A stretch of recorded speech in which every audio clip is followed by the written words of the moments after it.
Yes, he did. Yes, they did. And God is still dancing.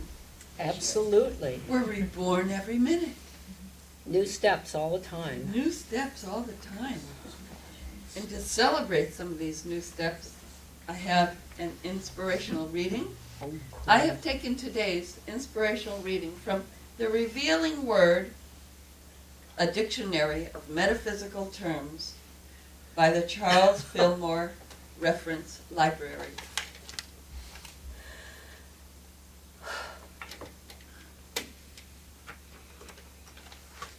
Palm trees. Metaphysically, realizations in the physical of unlimited resource of strength. Palm Sunday? Yes.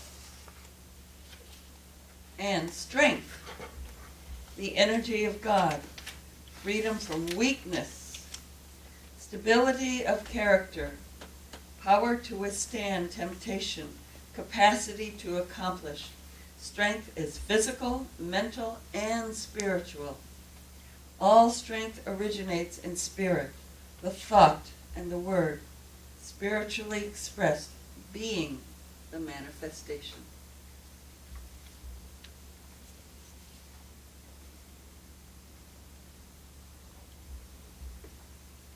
And today, speaking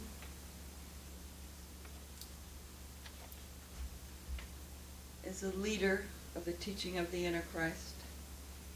She is the quote-unquote boss lady of the TIC Online.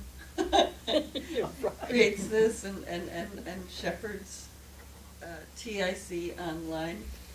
Today's talk is Traditional and Christ Wisdom. So, it's Reverend Marianne Kelley. We welcome you. Turn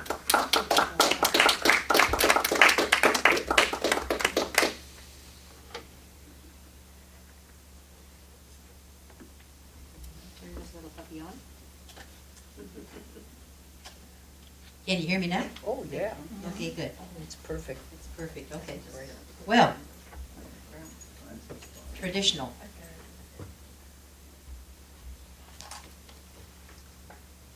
What's traditional? What's traditional? At one time, the world is definitely flat. Everybody knows that. That's traditional.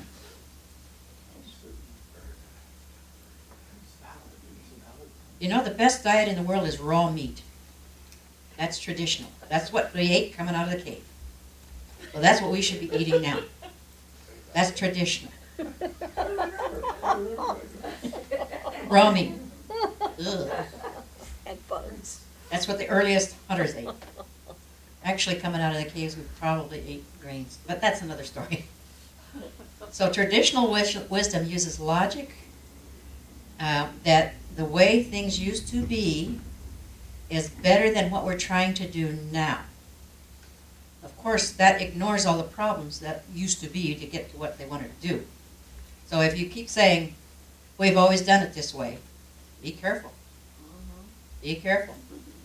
If you say or imply that a practice must be okay today simply because it has always apparently been wise practice in the past, you commit a fallacy of traditional wisdom.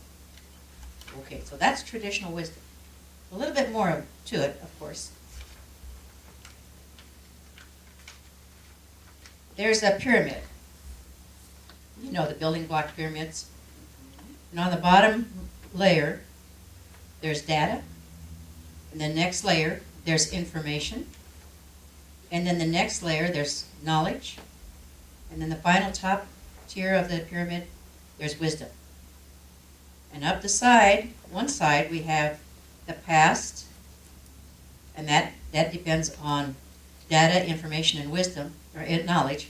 But wisdom is in the future. So, supposing we see, on the raw data, we see a red light on the streets. There's a red light. And then the red light is facing the traffic going through Pitt and Georgia Street and going this way. And I'm in the lane that the red light comes up. Okay, the information was there's the red light and it's at this corner. And the next one is the traffic light that I'm driving toward is the one that's red. Now wisdom tells me, this is where wisdom is applied, that I better stop my car. And that's based on past knowledge. So, the old way of thinking was proven correct when introduced, i.e. since the old way of thinking was prevalent, it was necessarily correct. Today, it is not necessarily correct. In reality, it may be false for today. Tradition might even be entirely based on incorrect grounds, especially for today. So just because it was wisdom in the past, don't think that it's wisdom in the future. So when you use an argument that says, we've always done it that way, be careful. The past justification of tradition sometimes are valid. There's a story of,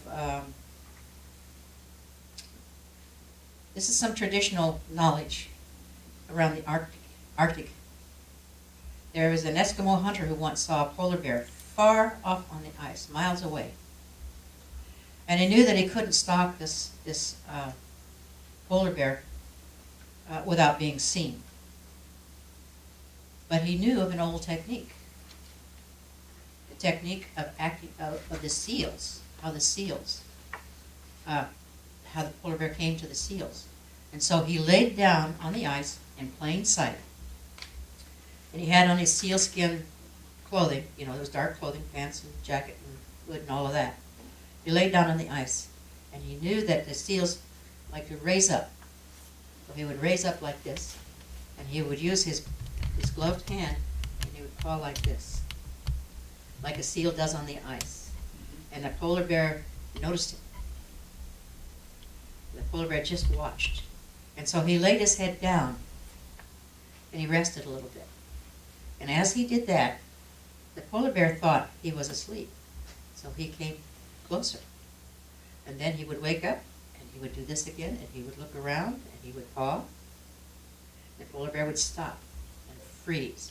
And of course the polar bear, knowing that he's white, felt that he was not being seen. So anyway, then the Eskimo would lay down a little bit more, lay his head down, and then rest a little bit, and the polar bear would become closer and closer.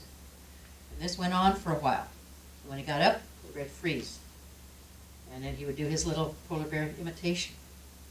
Then he would lay down. When the polar bear got close enough, bang. The polar bear was the prey. And he got preyed upon. And so the entire village dined on polar bear meat that night. And the fur was used to make more costumes for them for when they went hunting for other things and wanted to blend in with the snow. So nothing was wasted. And everything was used. The bones and everything were used for like needles and things like that. So, and they shared with the whole village. So that's what tradition is. And that's where tradition can be very useful. So the traditional hunter plumbs the depths of his intellect and his capacity to manipulate complex knowledge. But he also delves into the animal nature, drawing from it intuition of the sense of the body, of the heart of that animal. Feeling the winds touching, he listens to the tick of the ice movements. He peers into crannies and nooks, hiding himself as if he were the hunted. He moves in the world of eyes, where everything watches. The bear, the seal, the wind, the moon, the stars, the drifting ice, the silent waters below. He is beholden to the powers greater than his own knowledge. And that's what he's tuning into, the power greater than his own knowledge. An understanding of the traditional knowledge and how it differs from the non-indigenous knowledge is an important basic for the determination of how to use it.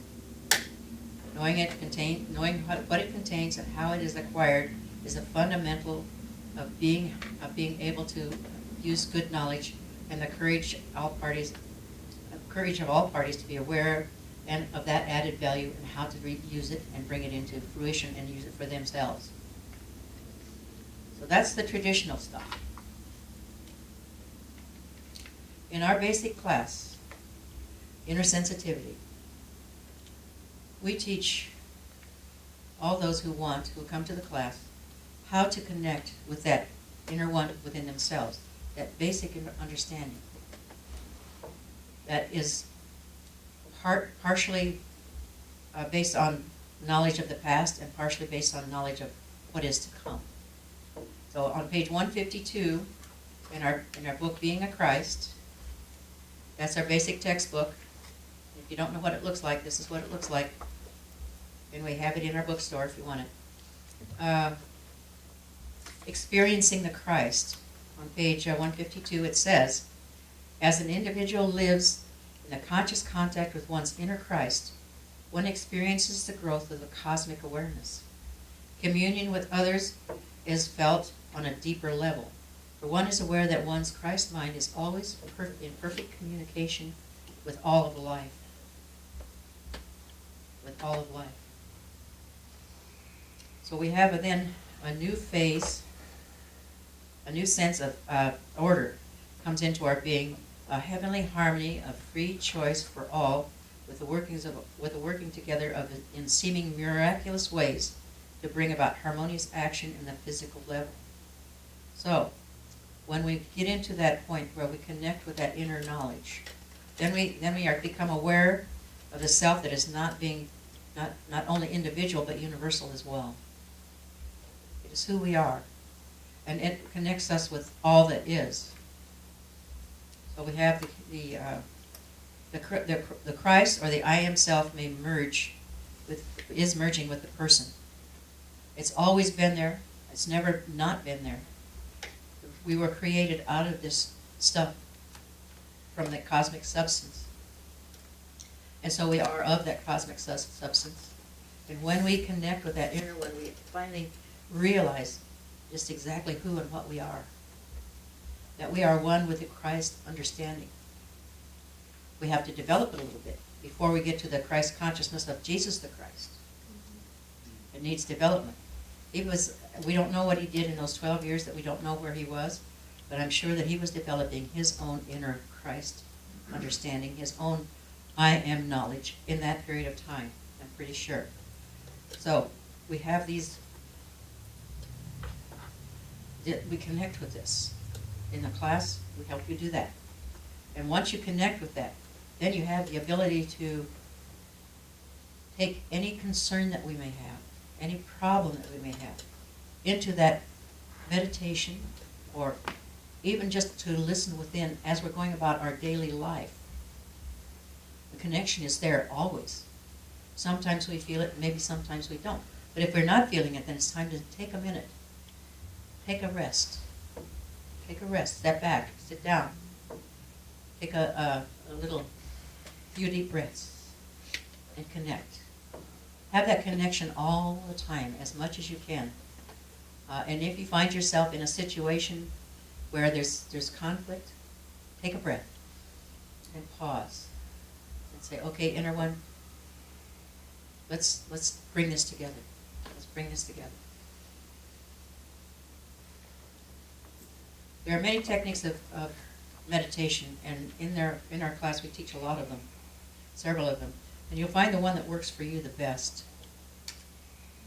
And also, when you get that connection, you also realize that there's a power in your word.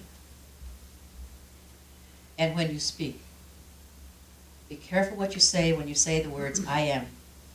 What comes next is an affirmation of who you are. So whenever you're saying, I am tired, you'll feel more tired. If you instead say, I am filled with energy, watch your energy rise. If you say, I am super intelligent, watch your intelligence rise. And watch the things come to you that help you to gain more knowledge. Christ knowledge, because it's coming from within. We had a little service on New Year's Eve, or New Year's Eve afternoon, a releasing service. And we were just delighted to have 2 new people come that we didn't know. And they had found out about us through some other folks, and they came, and they just really enjoyed themselves. And the interesting thing is, they were so thrilled with what we were doing and releasing the old stuff and bringing in the new stuff that they decided that they wanted to take our class, intersensitivity. And now these people are from Encinitas and Vista. And I said, well, would you like to do it online? Well, you know what, we'd really like to have it live. You know, from within my depths came the things that take the Amtrak up and teach it. So I said, okay, I'll tell you what, I will be happy to come to you. And we set it up. Let me tell you, these are younger people. They're wonderful to have younger folks. And in that class, in addition to these 2 ladies who came, there are 2 men who joined us. One online and one from Vista. And the two men that came are very young. I'd say maybe in their mid-20s. Something we need. We've been praying for younger people because we need that younger vibration. And the men, it was so delightful to have men, a balanced class, 2 women and 2 men. It's such a delight. And so the thought of going to them once again came from my inner knowing. It had been done in the past, and it will be done more in the future. In fact, there's another one perhaps in store up in Central California that I may go to. But all of this is coming about because I'm listening to my inner guidance, who's showing me the things that I need to do to build the outreach ministry. And so it's being built. And I have people who can come after me and do it. It's always so wonderful to be training your replacement. That is so neat. It's just delightful to be able to do that. And to know that the teaching will go on once you decide to retire. Have to have that replacement. Have to have that replacement. And it comes through. And the interesting thing about all of this, we had our channeling session last Friday, and these two of the 2 ladies came, and we had a full house. It was just delightful, and it was just it's so gratifying to see that it will continue.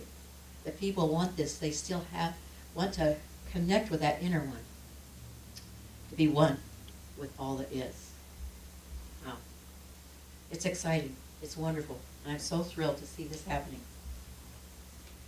When we connect with our inner wisdom, our inner Christ consciousness, we know beyond a shadow of a doubt that we are receiving divine guidance, we're receiving protection, divine ideas, knowledge beyond the traditional wisdom. We know this because the divine self, the Christ self, gives us a unique signal. And that signal is just for us. And when we feel that signal, we know what comes after is exactly right, because it's coming from our divine self. It's coming from the knowledge from within. So we know that signal couldn't be from any books or any tradition or any instruction from any outside teacher. It's the inner knowing, and it is for our use anytime. And all we need to do is reconnect and know at any time of the day or night. We don't have to be in meditation. We can call on that any time of the day or night. Just feel that signal. And it comes to us whenever we say, let me feel my signal. Let me know let me know my connection. Let me feel that connection. And you know what comes after that is absolutely correct. So there's a Lakota seer who came up with this one. Our quest, our earth walk, is to look within. We know who we are, to know who we are, to see that we are connected with all things, that there is no separation except in the mind, only in the mind. That's where the separation is. remove the separation and allow ourselves, if we allow ourselves to go forth with that divine connection going before us and preparing our way, with that divine love, then we're great.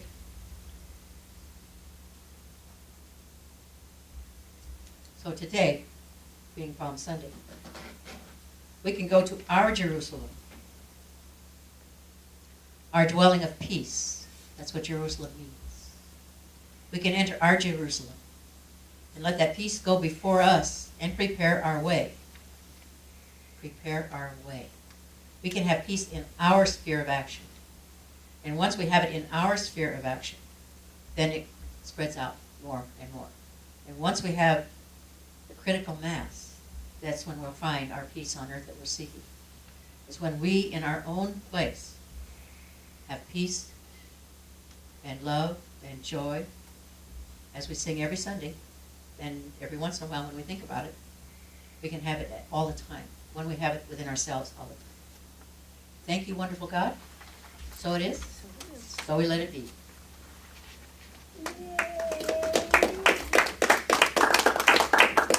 All yours.